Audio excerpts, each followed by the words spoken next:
Hi, I'm Tom Brookshire. And I'm Pat Summerall. Last week, the Miami Dolphins, a rather remarkable team, won a rather remarkable game for a rather remarkable coach.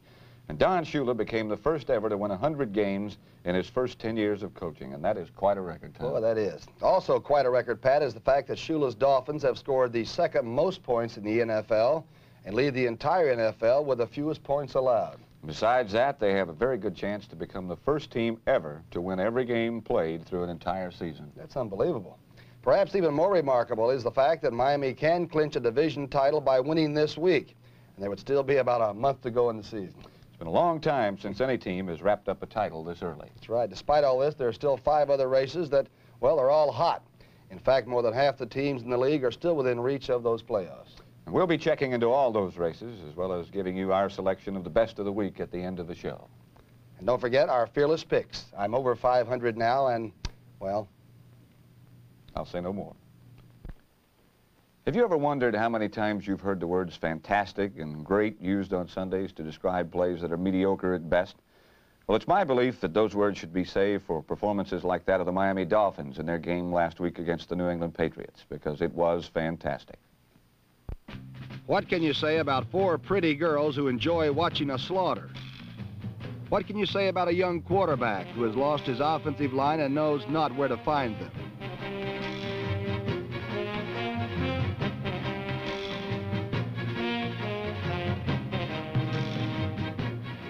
What can you say about the Miami Dolphins that hasn't been said? They are fantastic, they are awesome, and they are unstoppable.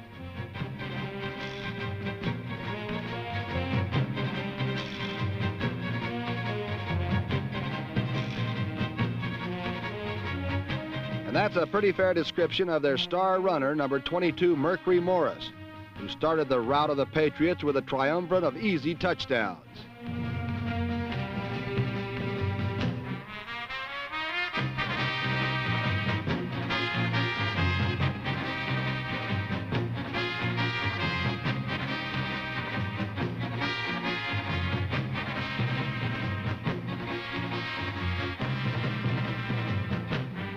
The rest of the Dolphins chipped in by running stupendous plays on top of amazing plays.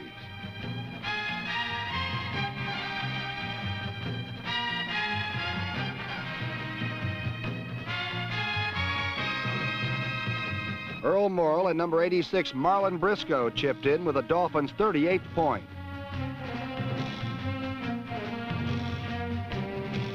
Then number 11, Jim Delgazo, and Marlon Briscoe chipped in with the finest play of the game, a 51-yard touchdown.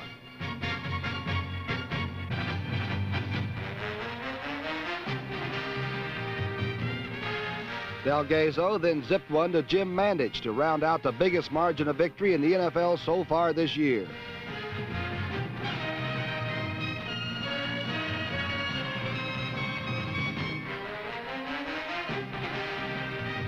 For fantastic Don Shula, it's been 100 victories in his first 10 years, and he's the first ever to do that. For Patriots coach John Mazur, it was his last loss with the Patriots, but he probably won't be the last to do that.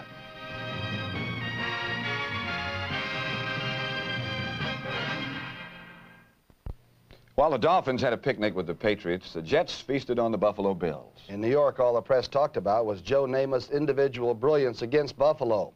But before the game even began, there was some artistry that even old number 12 would have appreciated. At Shea Stadium, the New York Jets didn't exactly exceed their budget for an extravagant pregame show.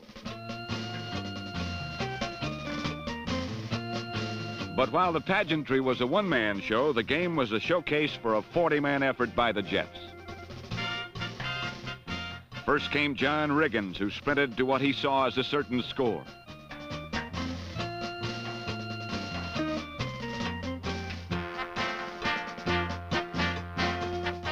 Riggins was adamant but lost the argument, so on the very next play he settled the war of words with a bellicose blast that had the referee on tiptoes.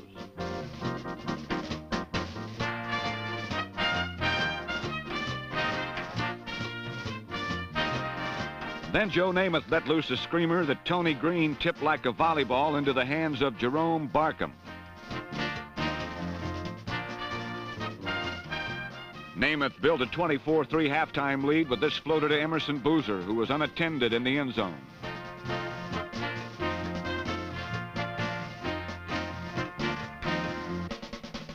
It was a sorry day for the Dennis Shaw-led Bills. Shaw was sacked 7 times for nearly 80 yards and losses, and 3 times the alert Jets intercepted him.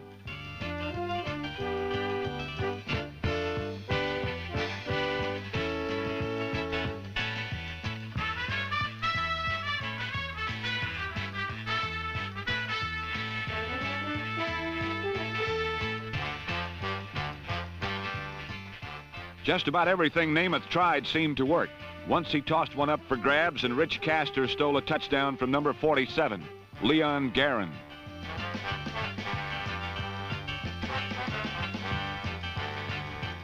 With a 31-3 lead, Bob Davis replaced Namath, but when number 40, Hank Bjorklund, missed a blitz, Davis was hammered. But being from Princeton, Bjorklund proved a fast learner, and the Ivy League zone ran neatly under a Davis lob.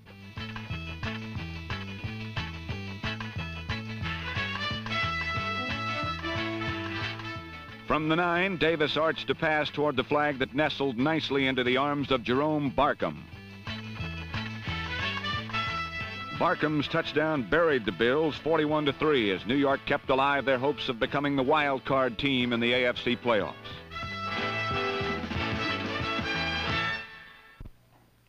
We've all heard that just about anything can happen in the game of football, but how can a team be outscored 2 touchdowns to none and still win? Well, just watch.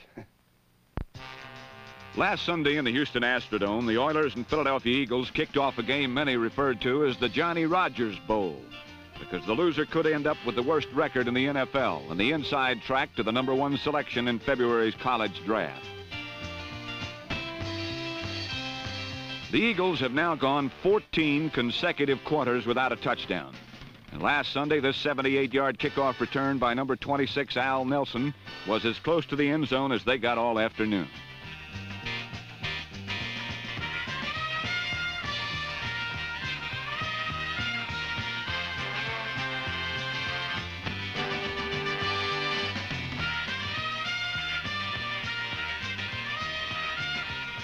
All the Eagles' scoring was done by one man, number 19, Tom Dempsey, who kicked 6 field goals, which is 1 short of the league record.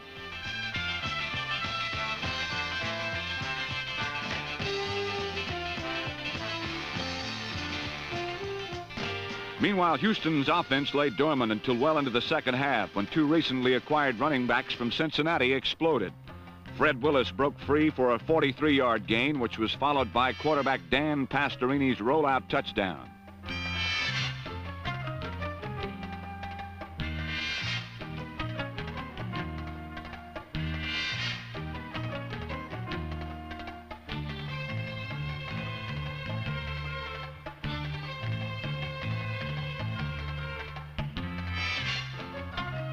Then late in the fourth quarter, Paul Robinson raced 30 yards for a score that left his team only 1 point behind.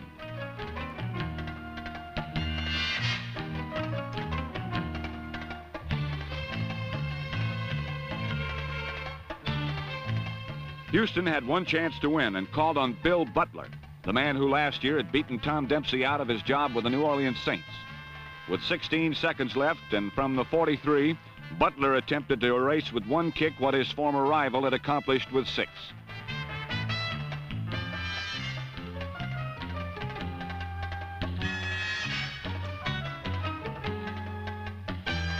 But the try was wide, and the Eagles prevailed. Final score, Tom Dempsey 18, Houston Oilers 17. Well, I guess the Oilers can now add place kicking to their lengthy list of problem areas, Pat. Might call it ironic, Tom, because last week an Oiler reject and his 3 field goals proved to be the difference between Pittsburgh and Kansas City. In Pittsburgh this season, excitement comes under a new trademark, Steelers 72. And those concerned with the image were anxious to show the Kansas City Chiefs what it all meant. It means new enthusiasm for the game, a 6-2 record, and a now mature young quarterback named Terry Bradshaw with his rifle-crack right arm. But this Bradshaw hotshot was cut off by number 46 Jim Kearney as the more experienced Chief defense cooled down the fire of Steelers 72 and took a 7-0 halftime lead.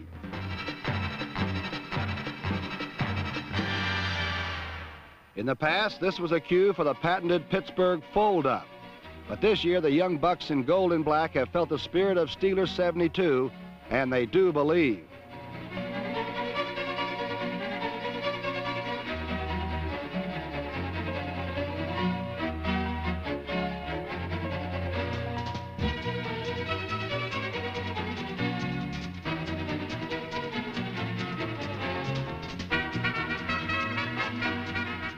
Terry Bradshaw believes, and this year he seems to be surrounded with new converts. Especially devout is first-year running back Franco Harris, number 32.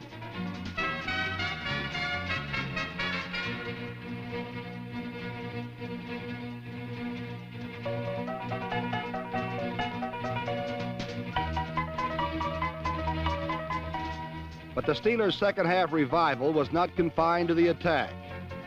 Kansas City's vaunted offense of the 70s could not get untracked against Pittsburgh's swarming ball hawkers.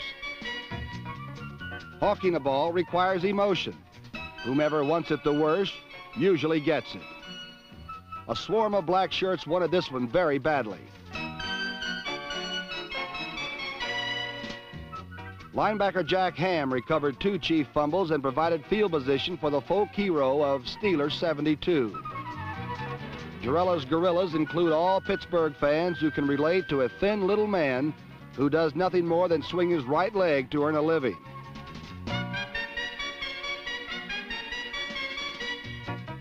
Number 10, Roy Jarrella, sent his Gorillas into ecstasy with 3 second-half field goals.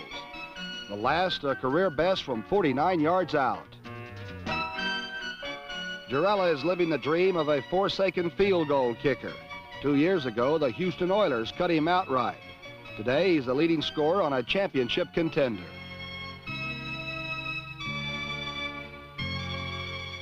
Jarrella's much appreciated contribution to the cause gave Pittsburgh a 9-7 fourth-quarter lead, with nothing left to do but grind up the clock. Franco Harris did that all right, and along the way, he ground up a few would-be Kansas City tacklers in one of the most amazing performances of this or any other year.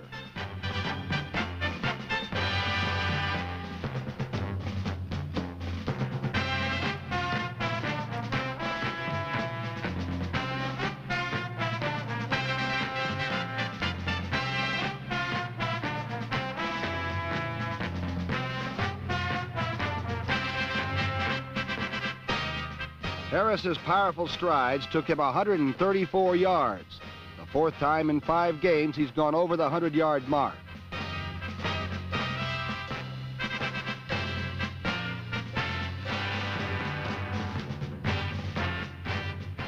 So far, Steelers 72 has been an unqualified success. The 16-7 victory over Kansas City left Pittsburgh in a position they've not held since 1947. 7-2 and all alone at the top of their division. The Minnesota Vikings are waging an uphill battle to win their 5th consecutive black and blue division title. And last week they battled the Detroit Lions and the law of averages to extend their domination of Detroit to 10 straight wins. Last week the Minnesota Vikings came charging out, rubbing their hands with glee because their opponents were Greg Landry and the Detroit Lions, a team they never lose to.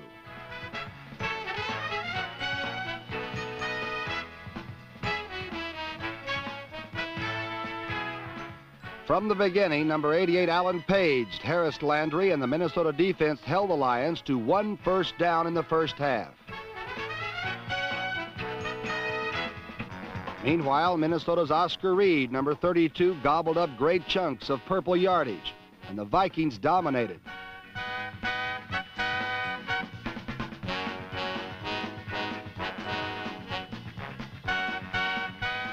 But when Oscar was called upon at the 1-yard line, he fumbled, and Detroit recovered.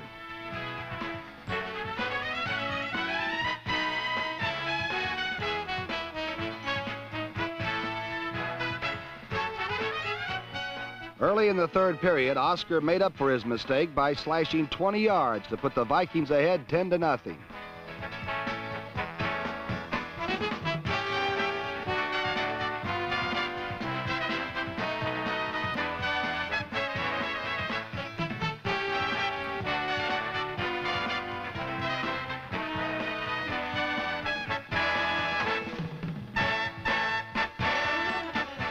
The Lions finally snarled back on a Greg Landry to Larry Walton hookup, good for 49 yards and 7 points.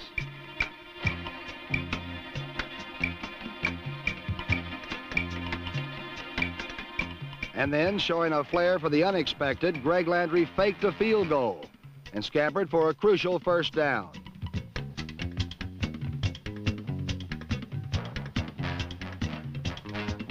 Landry then dropped back and fired another strike to Larry Walton to put the Lions ahead 14-10 with time on their side.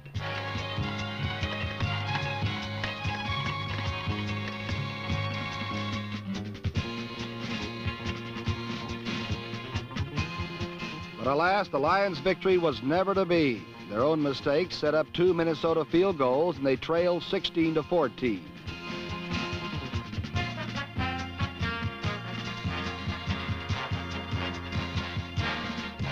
With 5 seconds left, Errol Mann tried what would have been the winning 33-yard field goal, but the kick was blocked by Bobby Bryant. And while Errol Mann joins that long list of kickers who could have won games but didn't, the Vikings made it 10 in a row over the Lions, who really ought to undergo collective psychoanalysis to see why the color purple frightens them so.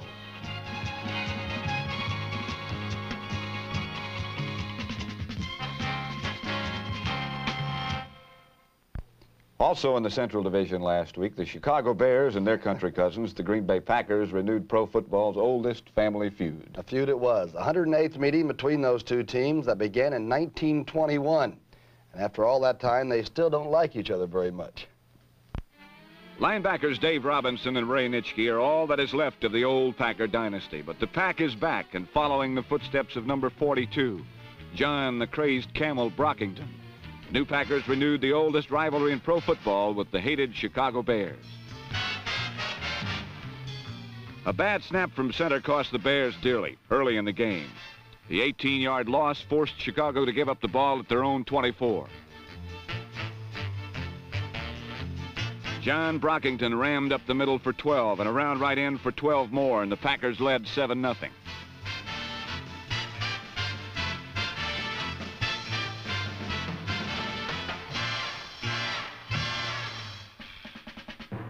Bobby Douglas brought Chicago back, sparking a drive with this 26-yard keeper.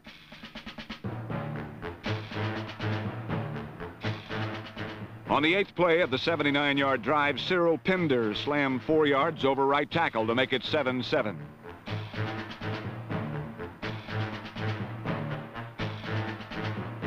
On the ensuing kickoff, number 37, Ike Thomas, almost went coast to coast, but settled for a trip to the Chicago 11-yard line, setting up Scott Hunter's 1-yard sneak for a touchdown.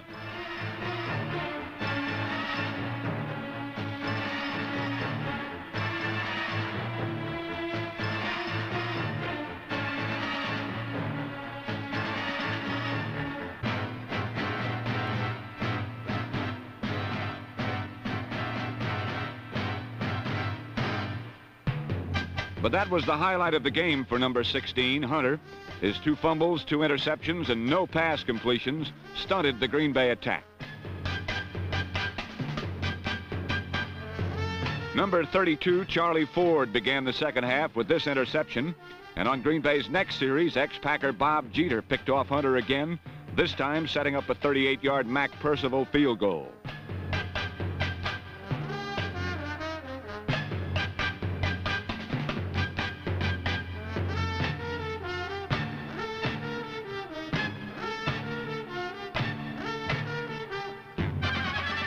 When Hunter tried his legs, he was put down soundly with a hit by number 30, Jimmy Gunn, a hit which eventually kept a woozy Scott Hunter on the bench.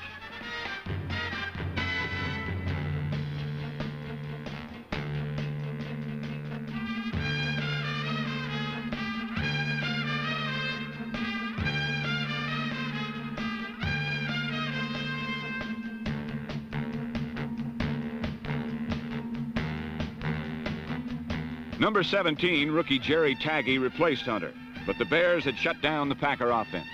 Holding the Crazed Camel to 70 yards and 19 carries, they limited the Packers' total offense to 170 yards.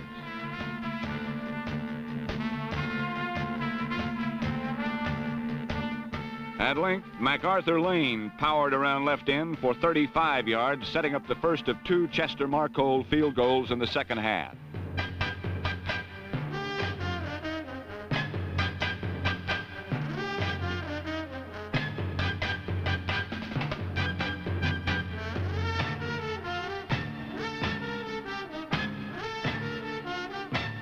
Marcole's second boot came after number 89, Dave Robinson, stripped Bobby Douglas of the ball, and number 87, Alden Roche, recovered it for the Pack.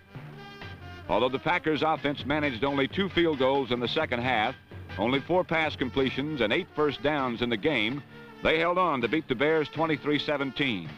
And their victory, coupled with the Lions' defeat, left Green Bay alone at the top of the NFC Central, a serious contender for the first time in 5 years.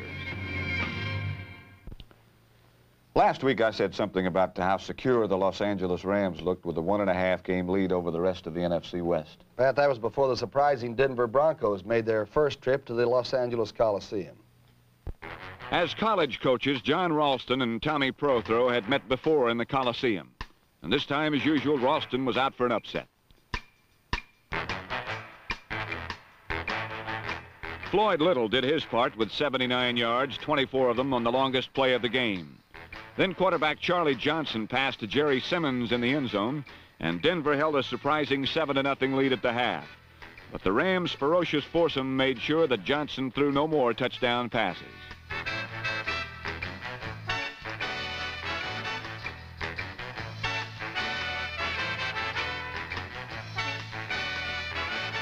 In the third quarter, Roman Gabriel brought the Rams a tie with a sore-armed lob to Jack Snow in the end zone.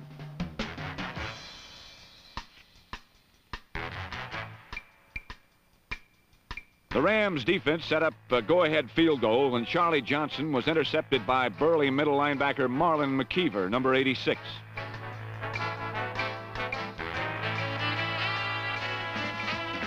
But the Rams could accomplish no more. The Broncos took full advantage of Gabriel's sore arm and held Los Angeles to only 9 first downs. With 3 fourth-quarter field goals by Jim Turner, Denver walked off with a 16-10 victory over the sleepwalking Rams.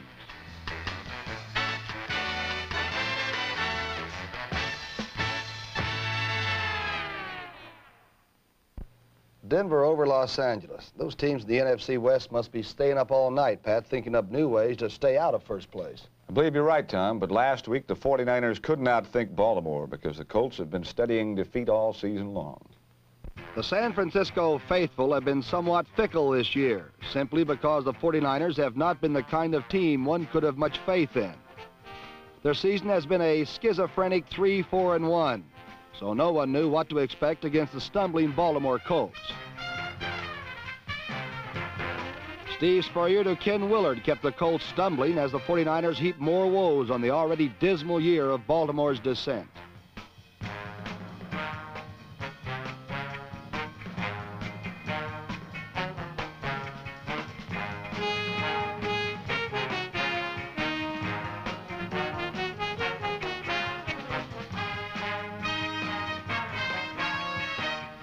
Number 22, Vic Washington, ran roughshod through the once impregnable Colt defense. Then number 35, Larry Schreiber, rocked in for a score, and suddenly San Francisco's fair-weather faithful had returned.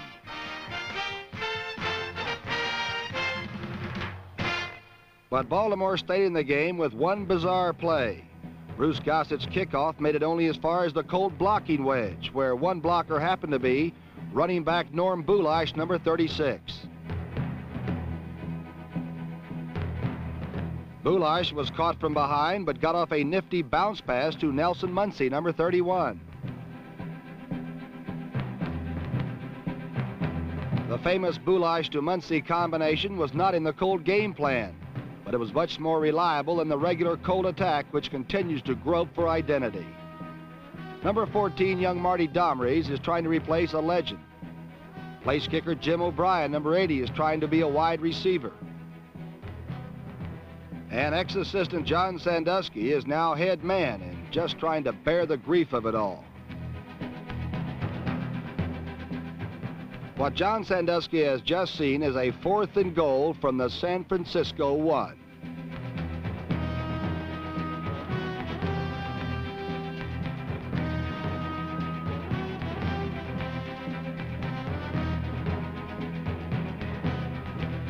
One man feels the pain of the Colts struggle more acutely than anyone else. That's because Johnny Unitas remembers. He remembers other days when things like this never would have happened.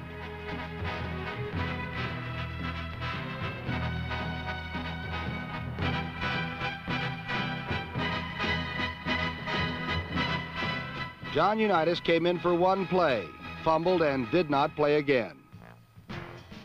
Number 11, Steve Spurrier, continued to taunt the Colts as he threw into perfect coverage. But these days, perfect is not quite good enough for the Colts as Ted Qualick came up with the ball for a 24-14 49er lead. Finally, Domrez found a patch of blue in the gloom as he went on the fly to Sam Haverlack, number 17.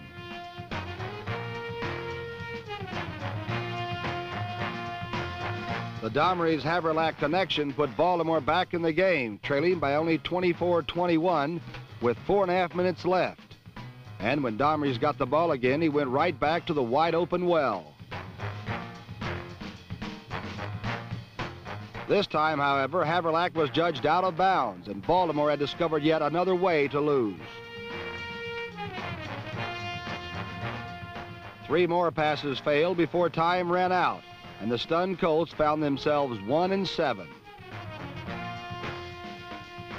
For nearly 2 decades, the Baltimore Colts were on or near the top of their profession. Now, painfully, they're learning how the other half lives. Last week in Atlanta, the Falcons and the New Orleans Saints met for the 8th time in a series that's become almost as one-sided as Minnesota versus Detroit. After 2 straight losses, the Falcons were a game and a half out of first place. And one of the all-time great quarterbacks warmed up his arm before last week's game, just in case.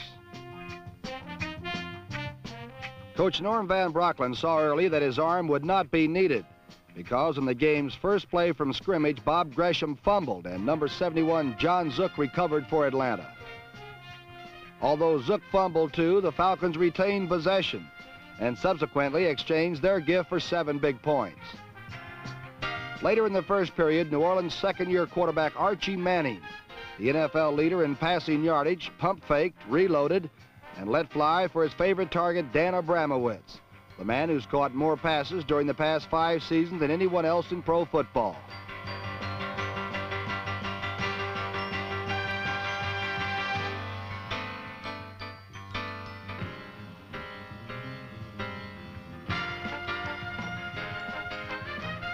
The 40-yard catch by Abramowitz set up a happy feller field goal, which made the score a respectable 7-3 at the end of the first quarter.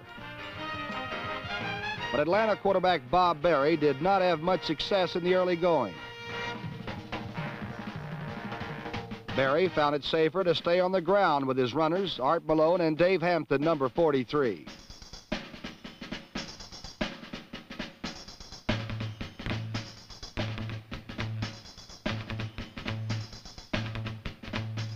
In a slow-motion replay, we can see that the touchdown began with a simple toss to the halfback Hampton, who followed number 64 guard Andy Maurer and number 25 fullback Art Malone.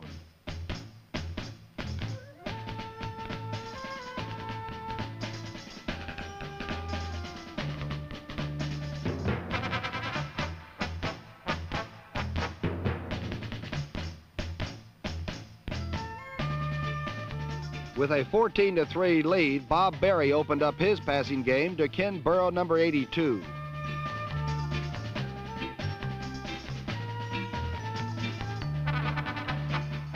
After 40 yards, Burrow was brought down by Billy Hayes, a former teammate at San Diego State.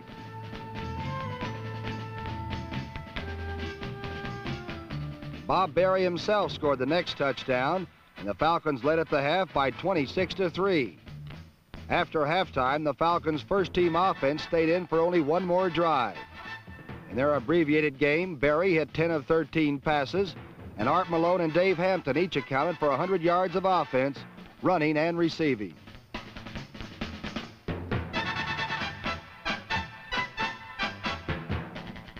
Berry's final stroke was a touchdown pass to Ken Burrow, and the first team left after 34 minutes, leading by 30 points.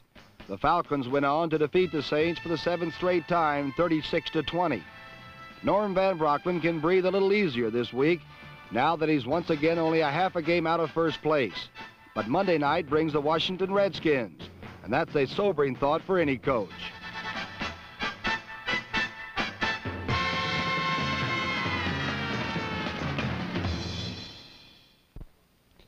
If you ask the New York Giants why the Washington Redskins are like a river, they'd be able to tell you right away that it's because the Redskins are old men who just keep rolling along.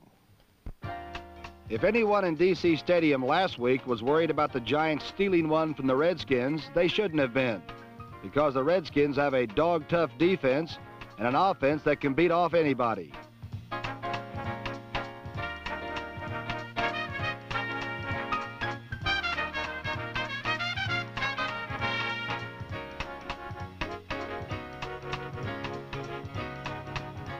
But Washington fans did have moments of anxiety in a game that was wild right from start to finish.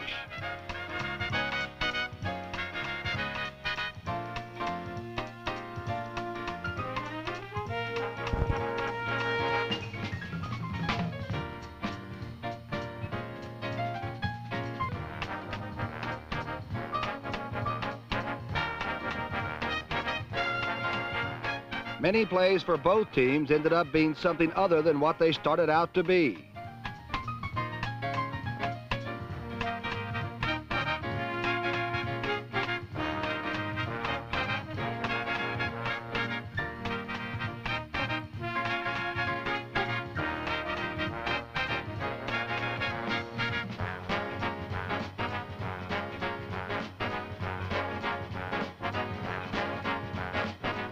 And sometimes the game itself ended up being something other than what it started out to be.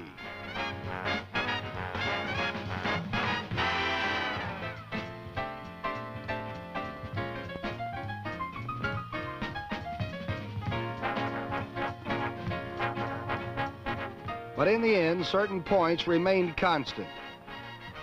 Billy Kilmer found the ever-super Charlie Taylor for 41 yards.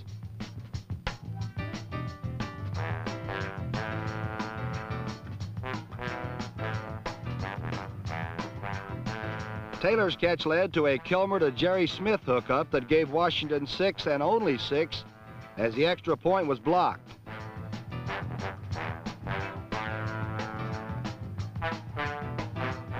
Kilmer stayed constant and hot as he hit Roy Jefferson for 38 yards.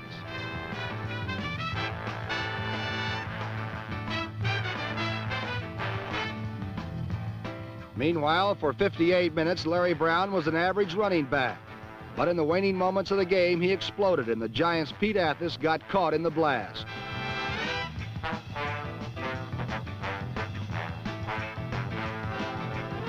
Brown's first score broke a 13-all tie.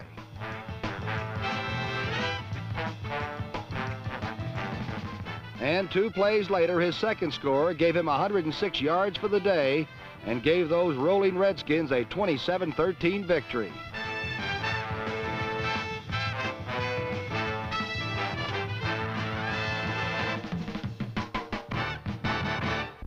In Washington, Alex Webster accused George Allen of running up the score. But in Dallas, Washington's chief rivals, the Cowboys can't seem to run away from anyone lately. That's right, Pat. It appears maybe that age is finally catching up to the Cowboy defense that is giving away points almost as fast as their offense can score them. Quarterback Tim Van Gelder bubbled with joy at not having to face the doomsday defense. At the start of their game with St. Louis, the Dallas defense offered little evidence of their decline as they cut down the escape avenues of Cardinal Whippet Mel Gray.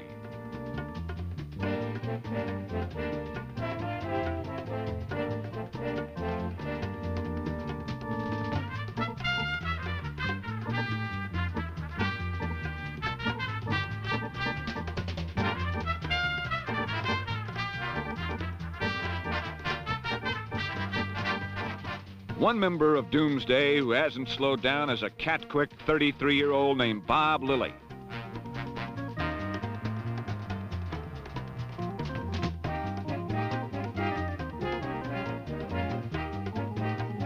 Although Lilly's charge jammed Gary Quazzo's trigger finger, it did not impair the Cardinals' ability to penetrate the Cowboys' porous deep defense. Quazzo passed underneath the Cowboys' zone to #1 draft choice Bobby Moore. Then he bombed it long with a strike to wide-open Jackie Smith, number 81.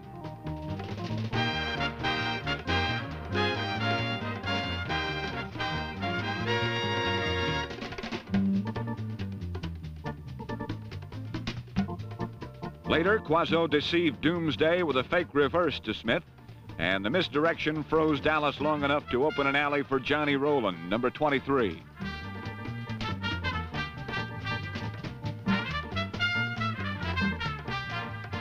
The Cardinals scored 24 points in all, the last 7 coming on a short sweep by former Viking running back Leo Hayden. 24 points is usually enough for a victory celebration, but not for the Cardinals, who witnessed the grim evidence of Cowboy excellence. The Cardinals could pass, but they could not run, and led by quarterback Craig Morton, the Cowboys exploded for 33 points.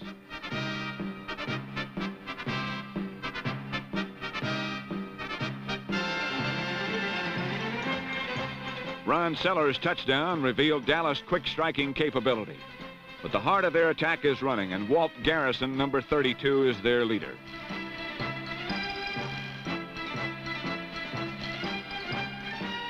Garrison is not flashy, but he never quits, and neither does his fire hydrant counterpart Robert Newhouse, number 44.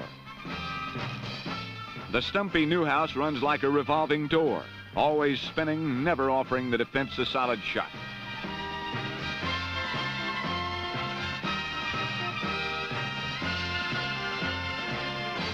Fronting Cowboys setbacks is a young offensive line with even younger reserves like number 62 John Fitzgerald, who has mastered the techniques for a successful screen.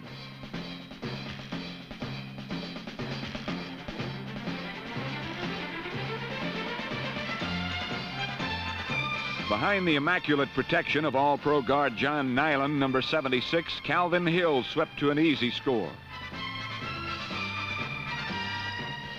Although their secondary is much maligned, cornerback Charlie Waters is learning fast, and hidden behind a stunting rush, he soared past Bobby Moore and burst to a touchdown.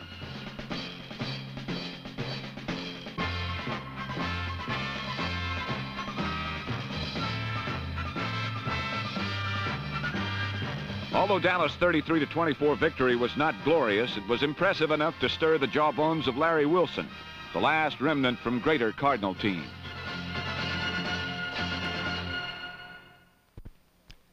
Well, next to the Los Angeles Rams, who we saw earlier in the show, I would have to nominate the Oakland Raiders as one of the most inconsistent teams in the league.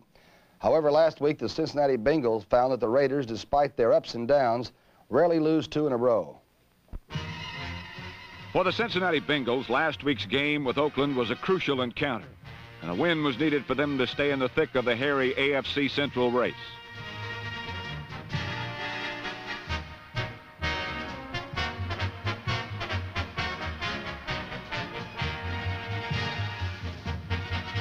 When the silver and black blitzkrieg went on an early bombing run, Cincinnati's Tom Casanova shot it down, and Raider errors such as this one allowed the Bengals an early 7-0 lead.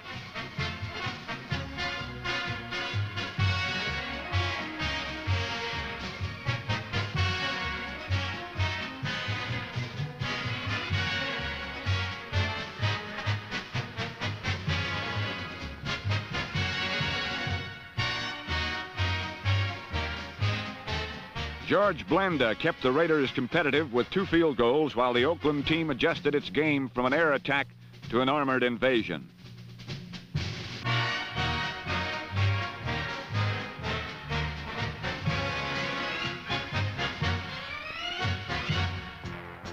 Marv Hubbard charged for 98 yards on only 11 carries and got the Raiders in close with his 9-yard per carry average.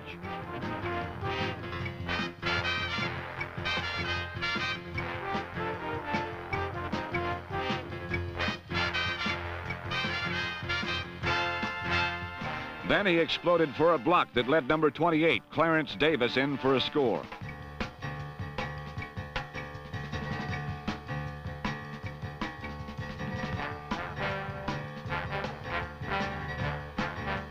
From there, number 23, Charlie Smith took over and raced for 146 yards on 25 carries.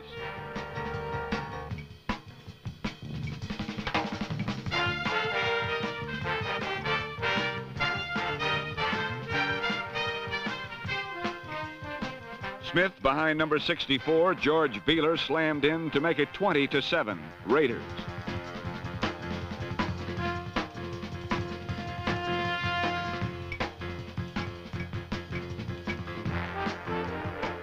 Late in the fourth quarter, Cincinnati surged to life. Bob Trumpy's catch and run ended with a bang, but brought the Bengals into scoring range.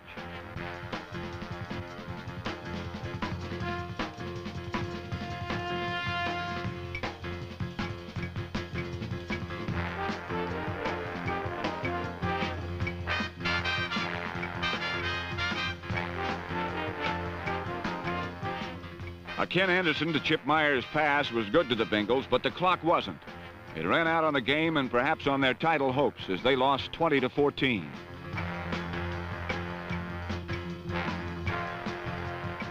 As for the Raiders, they're back in first place, but they don't have much breathing room. For 3 weeks in a row now, we've selected running backs as our best of the week. Oakland's Charlie Smith with 146 yards rushing looks like he could be a choice.